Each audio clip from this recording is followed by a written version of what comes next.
വളരുംതോറും പിളരും, പിളരുംതോറും വളരും എന്ന രാഷ്ട്രീയ രാസപ്രക്രിയ കേരളത്തിന് അത്ഭുതമേ അല്ലാതാക്കിയത് കേരള കോൺഗ്രസ്സാണ്. 62-ാം വയസ്സിലേക്ക് നടക്കുന്ന കേരള കോൺഗ്രസ് ഇക്കാലയളവിൽ വലുതും ചെറുതുമായി പിളർന്നത് 13-ലധികം തവണയാണ്. 6-ലധികം തവണ ലയിക്കുകയും ചെയ്തു. കേരള കോൺഗ്രസിന്റെ വളക്കൂറുള്ള മണ്ണിൽ പിറന്നത് 7ഓളം പുതിയ പാർട്ടികൾ.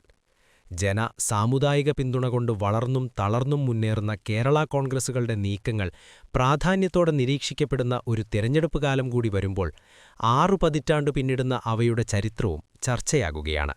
1962-ൽ മുഖ്യമന്ത്രി പട്ടം താണുപിള്ള രാജിവെച്ചതിനു പിന്നാലെ കോൺഗ്രസ് നേതാവ് ആർ ശങ്കറിന്റെ നേതൃത്വത്തിൽ പുതിയ മന്ത്രിസഭ കേരളത്തിൽ അധികാരത്തിലേറി. ടി ചാക്കോ ആയിരുന്നു ആഭ്യന്തരമന്ത്രി. ശങ്കറും ചാക്കോയും തമ്മിലുള്ള അഭിപ്രായ വ്യത്യാസവും അധികാര വടംവലിയും കോൺഗ്രസിനുള്ളിൽ ഒരു ആഭ്യന്തര കലാപത്തിന് കോപ്പുകൂട്ടുന്ന കാലം. ഈ അന്തഃപുരയുദ്ധം രൂക്ഷമായിരിക്കെയാണ് 1963-ൽ പീച്ചിയിലേക്കുള്ള യാത്രക്കിടെ ടി ചാക്കോ സഞ്ചരിച്ച കാർ ഒരു ഉന്തുവണ്ടിയിലിടിച്ച് 3 പേർക്ക് പരിക്കേൽക്കുന്നത്. എന്നാൽ ചാക്കോയുടെ കാർ നിർത്താതെ പോയി. ആ കാറിൽ ചാക്കോയ്ക്കൊപ്പം ഒരു സ്ത്രീയുണ്ടായിരുന്നെന്ന വാർത്ത പുറം ലോകമറിഞ്ഞു. ചാക്കോയെ കടന്നാക്രമിക്കാൻ ഈ അവസരം പാർട്ടിയിലെ എതിരാളികൾക്ക് ധൈര്യമേകി. 1964 ഫെബ്രുവരി 20-ന് ചാക്കോയുടെ രാജിയിലേക്കാണ് ഇത് നയിച്ചത്. ആളുരൂപം കൊണ്ടും ജനപിന്തുണ കൊണ്ടും അതികായനായ ചാക്കോ നേരിട്ട തിരിച്ചടി അവിടെയും തീർന്നില്ല. ഇതിനു പിന്നാലെ നടന്ന KPCC അധ്യക്ഷസ്ഥാനത്തേക്കുള്ള തെരഞ്ഞെടുപ്പിലും തോറ്റു. ടി ചാക്കോക്കെതിരായ നീക്കം പാർട്ടിയിലെ ഗ്രൂപ്പ് ഗൂഢാലോചനയാണെന്ന് വിശ്വസിക്കുകയും ആരോപിക്കുകയും ചെയ്ത അനുയായികൾ കോൺഗ്രസിൽ നിന്ന് മാനസികമായി അകന്നു. അങ്ങനെ KM ജോർജിന്റെ നേതൃത്വത്തിൽ 15 MLAമാർ നിയമസഭയിൽ പ്രത്യേക ബ്ലോക്കായി ഇരിക്കാൻ തീരുമാനിച്ചതോടെയാണ് എല്ലാത്തിന്റെയും തുടക്കം. ഇതിനു പിന്നാലെ സെപ്റ്റംബറിൽ അവിശ്വാസപ്രമേയം കൊണ്ടുവരികയും ആർ ശങ്കർ മന്ത്രിസഭ നിലംപതിക്കുകയും ചെയ്തു. 1964 ഒക്ടോബർ 9-ന് കോട്ടയം തിരുനക്കര മൈതാനത്ത് ചേർന്ന സമ്മേളനത്തിൽ NSS സ്ഥാപകൻ മന്നത്ത് പത്മനാഭൻ KM ജോർജ് ചെയർമാനായ പുതിയ പാർട്ടിയുടെ പേര് പ്രഖ്യാപിച്ചു: കേരള കോൺഗ്രസ്. 4 മാസം കഴിഞ്ഞ് നിയമസഭാ തെരഞ്ഞെടുപ്പ് പ്രഖ്യാപിച്ചപ്പോൾ കേരള കോൺഗ്രസും പടക്കിറങ്ങി. ഒറ്റയ്ക്ക് 25 സീറ്റ് നേടി കരുത്തു തെളിയിക്കുകയും ചെയ്തു.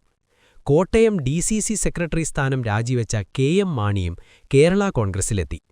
പാലായിൽ നിന്ന് നിയമസഭാംഗവുമായി.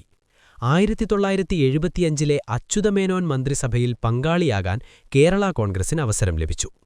ഇതോടെ ആരെല്ലാം പാർട്ടിയെ പ്രതിനിധീകരിച്ച് മന്ത്രിമാരാകണമെന്ന ചർച്ച ഉയർന്നു. ചെയർമാനായ KM ജോർജിനായിരുന്നു മുൻതൂക്കം. പക്ഷേ പാർട്ടിയിൽ ഇരട്ട പദവി പാടില്ലെന്ന വാദവുമായി KM മാണി രംഗത്തെത്തി. തുടർന്ന് മാണിയും ജോർജിന്റെ പിന്തുണയോടെ ആർ ബാലകൃഷ്ണപിള്ളയും മന്ത്രിമാരായി.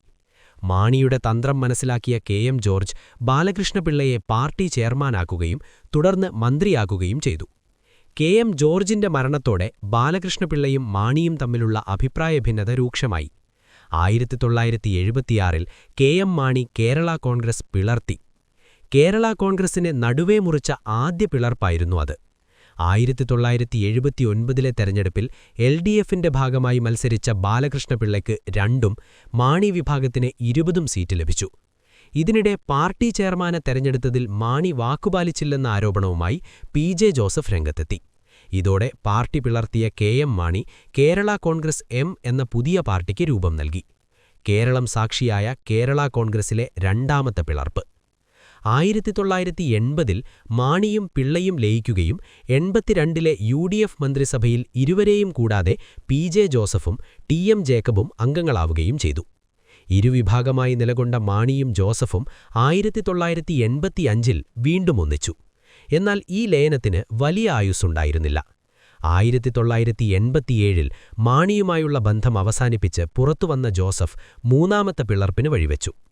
1989-ൽ PJ ജോസഫും ബാലകൃഷ്ണപിള്ളയും പിളർന്നു.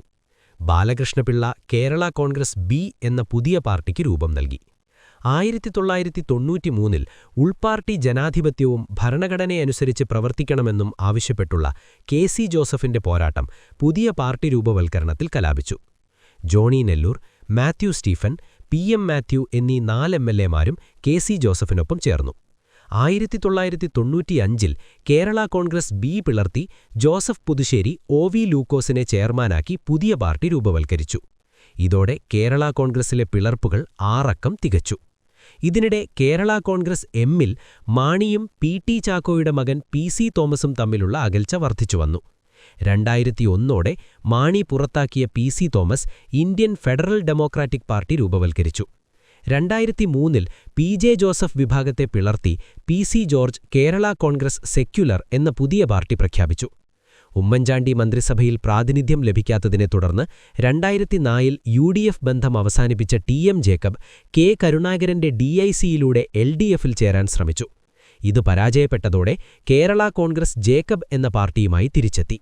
2005-ലാണ് മാണിയുടെ ശത്രുക്കൾ ഒന്നിക്കുന്നത്. പി.സി. തോമസ് വിഭാഗം പി.ജെ. ജോസഫിന്റെ നേതൃത്വത്തിലുള്ള കേരള കോൺഗ്രസിൽ ലയിച്ചു. അത്തവണത്തെ മൂവാറ്റുപുഴ ലോക്സഭാ സീറ്റിൽ എൻ.ഡി.എ സ്ഥാനാർത്ഥിയായി മത്സരിച്ച പി.സി. Thomas Jose K. മാണിയെ തോൽപ്പിച്ച് മാണിയോടുള്ള പ്രതികാരം വീട്ടി. മാണിയുടെ ശത്രുക്കളുടെ പിന്തുണയും ഇതിനുണ്ടായിരുന്നു. വാജ്പേയി സർക്കാരിൽ തോമസ് മന്ത്രിയായി. പിന്നീട് മതത്തിന്റെ പേരിൽ വോട്ട് ചോദിച്ചെന്ന പരാതിയിൽ തിരഞ്ഞെടുപ്പ് കമ്മീഷൻ പി.സി. തോമസിന്റെ വിജയം റദ്ദാക്കിയത് മറ്റൊരു ചരിത്രം. 2009-ൽ വർഷങ്ങൾ നീണ്ട പിണക്കത്തിനന്ത്യം കുറിച്ച് പി.സി. ജോർജ് കേരള കോൺഗ്രസ് എമ്മിൽ ലയിച്ചു. അങ്ങനെ ജോർജ് മാണി വിഭാഗത്തിന്റെ ഏക ഉപാധ്യക്ഷനായി. എന്നാൽ ജോർജിന്റെ നീക്കത്തെ എതിർത്ത ടി.എസ്. ജോണും കൂട്ടരും കേരള കോൺഗ്രസ് സെക്യുലറിൽ ഉറച്ചുനിന്നു. 2010-ൽ പി.ജെ. ജോസഫുമായുള്ള ബന്ധം അവസാനിപ്പിച്ച പി.സി. തോമസ് പഴയ കേരള കോൺഗ്രസുമായി രംഗത്തെത്തി. അതിനിടെ 23 വർഷം നീണ്ട പിണക്കം അവസാനിപ്പിച്ച് മാണി വിഭാഗത്തിലെത്തിയ പി.ജെ. ജോസഫ് പാർട്ടിയുടെ വർക്കിംഗ് ചെയർമാനായി. 2015ഓടെ പി.സി. തോമസുമായുള്ള ബന്ധം അവസാനിപ്പിച്ച സ്കറിയ തോമസ് എൽ.ഡി.എഫിലെത്തി. 2016-ൽ മാണിയുമായി ഇടഞ്ഞ കെ.എം. ജോർജിന്റെ മകൻ ഫ്രാൻസിസ് ജോർജും കെ.സി. ജോസഫും ആന്റണി രാജുവും ജനാധിപത്യം കേരള കോൺഗ്രസ് രൂപവൽക്കരിച്ച് എൽ.ഡി.എഫിൽ ചേക്കേറി. ഫ്രാൻസിസ് ജോർജ് പിന്നെ പി.ജെ. ജോസഫിനൊപ്പം എത്തി. 2011-ൽ ഉമ്മൻചാണ്ടി മന്ത്രിസഭ അധികാരത്തിലേറിയപ്പോഴാണ് മന്ത്രിസ്ഥാനത്തെ ചൊല്ലി കേരള കോൺഗ്രസിൽ വീണ്ടും മുട്ടലാരംഭിക്കുന്നത്. കെ.എം. മാണിയും പി.ജെ. ജോസഫും മന്ത്രിമാരായപ്പോൾ പി.സി. ജോർജിന് കിട്ടിയത് ചീഫ് വിപ്പ് പദവി. ഇതോടെ ജോർജ് പാർട്ടിക്കുള്ളിൽ കലാപകൊടി ഉയർത്തി. സംസ്ഥാനത്ത് വീശിയടിച്ച ബാർക്കോഴ വിവാദം ആയുധമാക്കി നീക്കം നടത്തിയ ജോർജിനെ പദവിയിൽ നിന്ന് മാണി നീക്കി. മാണിയുമായി തെറ്റിയ ജോർജ് കേരള ജനപക്ഷമെന്ന പുതിയ പാർട്ടിയുമായി രംഗത്തെത്തി. പിന്നീട് എൻ.ഡി.എയുമായി കൂട്ടുകൂടി. 2014-ൽ കേരള കോൺഗ്രസ് എം പിളർന്ന് നോബിൾ മാത്യു, കുരുവിള മാത്യു തുടങ്ങിയവർ കേരള കോൺഗ്രസ് നാഷണലിസ്റ്റ് എന്ന പുതിയ പാർട്ടി രൂപവൽക്കരിച്ച് എൻ.ഡി.എയുടെ ഭാഗമായി. പിന്നെ മൂന്നായി പിളർന്നു. ഒരു വിഭാഗം ലോക് ജൻശക്തി പാർട്ടിയിൽ ലയിച്ചു. നോബിൾ മാത്യു നേതൃത്വം നൽകിയിരുന്ന വിഭാഗം ബി.ജെ.പിയിലും ലയിച്ചു. 2016-ൽ യു.ഡി.എഫ് ബന്ധം ഉപേക്ഷിച്ച് മാണി വിഭാഗം നിയമസഭയിൽ പ്രത്യേക ബ്ലോക്കായി നിന്നു. 2 വർഷത്തിനു ശേഷം തിരികെ യു.ഡി.എഫിൽ എത്തുകയും ചെയ്തു. കെ.എം. മാണിയുടെ നിര്യാണത്തെ തുടർന്ന് കേരള കോൺഗ്രസ് എമ്മിൽ PJ. Joseph, Jose K. Mani വിഭാഗങ്ങളുടെ അധികാര വടംവലി ആരംഭിച്ചു. ജോസഫിനെ എതിർത്ത അണികൾ ജോസ് കെ. മാണിയെ ചെയർമാനാക്കി തെരഞ്ഞെടുത്തു. തർക്കം കോടതി കയറി. ഇതിനിടെ പാലാ ഉപതെരഞ്ഞെടുപ്പിൽ ജോസ് ടോമിന് കേരള കോൺഗ്രസിന്റെ ചിഹ്നമായ 2 പി.ജെ. ജോസഫ് അനുവദിച്ചില്ല. ഇതോടെ ജോസഫ്, ജോസ് കെ. മാണി വിഭാഗങ്ങൾ തമ്മിലുള്ള അകൽച്ചയുടെ ആഴം വർദ്ധിപ്പിച്ചു. യു.ഡി.എഫ് വിട്ട മാണി വിഭാഗം എൽ.ഡി.എഫിന്റെ ഭാഗമായി. 2020-ൽ കേരള കോൺഗ്രസ് ജേക്കബ് വിഭാഗം പിളർന്നു. ജോണി നെല്ലൂർ വിഭാഗം പി.ജെ. ജോസഫ് വിഭാഗത്തിൽ ലയിക്കാൻ തീരുമാനിച്ച് ജേക്കബ് വിഭാഗം വൈസ് ചെയർമാൻ ജോർജ് ജോസഫ് ലയനപ്രമേയം അവതരിപ്പിച്ചു. 2023-ൽ മുൻ എം.എൽ.എ. ജോണി നെല്ലൂർ കേരള കോൺഗ്രസ് ജോസഫ് വിഭാഗവുമായി തെറ്റിപ്പിരിഞ്ഞു. 2021-ൽ ആർ. ബാലകൃഷ്ണപിള്ള രൂപം കൊടുത്ത കേരള കോൺഗ്രസ് ബി പിളർന്നു. കെ.ബി. ഗണേഷ് കുമാറിന്റെ സഹോദരി ഉഷാ മോഹൻദാസിനെ പുതിയ വിഭാഗത്തിന്റെ പുതിയ അധ്യക്ഷയായി തെരഞ്ഞെടുത്തു. നിലവിൽ കോൺഗ്രസ് ബി എൽ.ഡി.എഫിന്റെ ഭാഗമാണ്.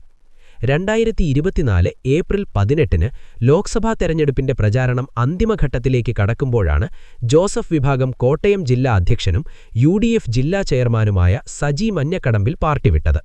കേരള കോൺഗ്രസ് ഡെമോക്രാറ്റിക് എന്ന പുതിയ പാർട്ടി രൂപവൽക്കരിച്ച് എൻ.ഡി.എയുടെ ഭാഗമായി. എൻ.ഡി.എയിൽ നിന്നുള്ള അവഗണന കാരണം മുന്നണി വിട്ട് പി.വി. അൻവറുമായി കൈകോർത്ത് തൃണമൂൽ കോൺഗ്രസിന്റെ ഭാഗമായി. സജി മടങ്ങിയതോടെ കുരുവിള മാത്യൂസ് ചെയർമാനായുള്ള നാഷണലിസ്റ്റ് കേരള കോൺഗ്രസ് മാത്രമാണ് എൻ.ഡി.എക്കൊപ്പമുള്ളത്. 2024 ജനുവരി 31-ന് മുൻ MLA. Chief whip PC. George ചെയർമാനായ ജനപക്ഷം സെക്യുലർ പാർട്ടി ബി.ജെ.പിയിൽ ലയിച്ചു. മിക്ക പ്രാദേശിക പാർട്ടികളും വിവിധ സംസ്ഥാനങ്ങളിൽ ഒറ്റയ്ക്കധികാരത്തിലേറുന്നത് ഇന്ത്യ കണ്ടതാണ്. എന്നാൽ ഷഷ്ടിപൂർത്തിയിലെത്തിയിട്ടും കേരള കോൺഗ്രസിന് ആ രാഷ്ട്രീയ ഭാഗ്യമുണ്ടാകാത്തതിന് 6 പതിറ്റാണ്ടിലൂടെ കണ്ണോടിച്ചാൽ കണ്ടെത്താനാകും. ഒറ്റയ്ക്ക് കേരളം ഭരിക്കുക എന്നത് ഒരിക്കലും നടക്കാത്ത സ്വപ്നമെങ്കിലും ഓരോ തിരഞ്ഞെടുപ്പ് കാലത്തും രാഷ്ട്രീയ നിരീക്ഷകർ ഉറ്റുനോക്കുന്നത് കേരള കോൺഗ്രസുകളുടെ നിലപാടുകളിലേക്കും ചുവടുമാറ്റത്തിലേക്കുമാണ്.